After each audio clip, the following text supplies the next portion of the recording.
The outlook for the ASEAN 5 economies, Indonesia, Malaysia, Philippines, Thailand, Vietnam, and India, truly depend on geopolitics for the second half of this year.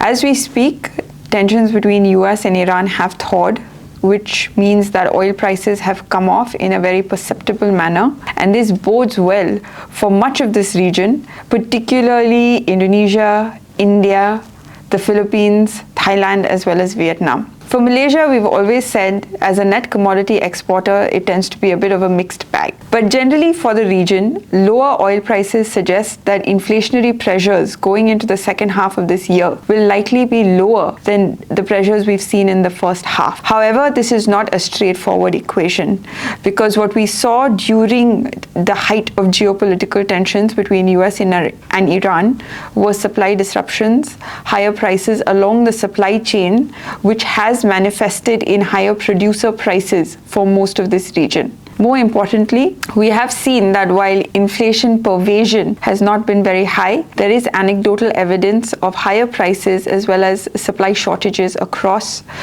many parts of the supply chain. The other interesting piece of evidence to suggest that prices will not come down immediately is a look at the trade balance. So when we look at the trade balance, particularly for petroleum for this region, we actually notice that the volume effects, which means just the change in volume year over year for petroleum imports, has been very low for the region, which is not surprising considering that the Strait of Hormuz was closed. But the price effects have been higher. So as we go into the second half of this year, we do think that the external balances, particularly the trade balances, within that the petroleum balances, will start to shift a little bit more perceptibly, and this could also have an impact on the way we're looking at price pressures across the supply chain, but also the impact on currencies as the external balances become slightly larger. That said, the growth outlook has been fairly resilient for the first half of this year. We've seen very limited impact of geopolitical tensions on the overall growth picture. In fact, growth momentum for a lot of the economies driven by electronics and the semiconductor sector has been very strong indeed,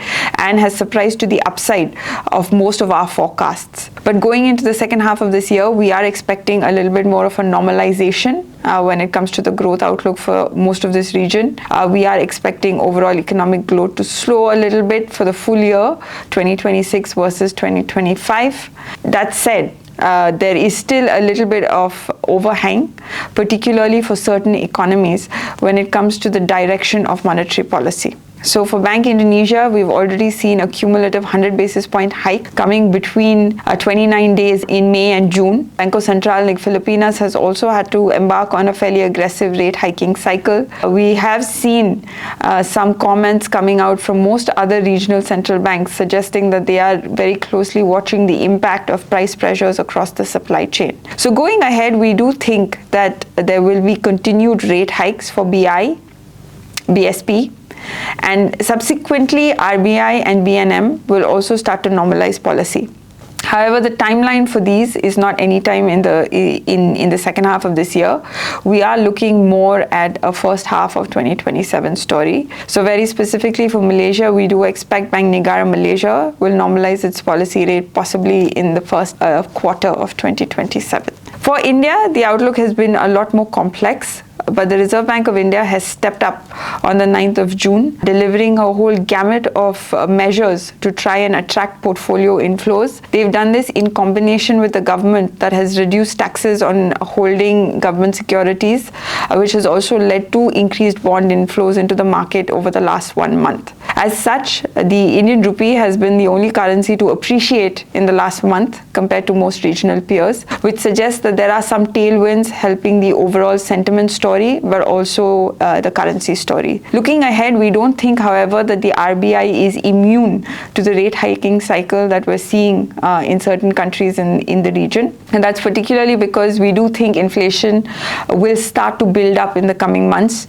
We have already seen El Niño-related price pressures starting to pull their weight. The monsoons for India have started on a rather large deficit, anywhere between 35% and 40% below normal rainfall compared to previous years, which suggests that food inflation could become a bit more of an issue in the coming months.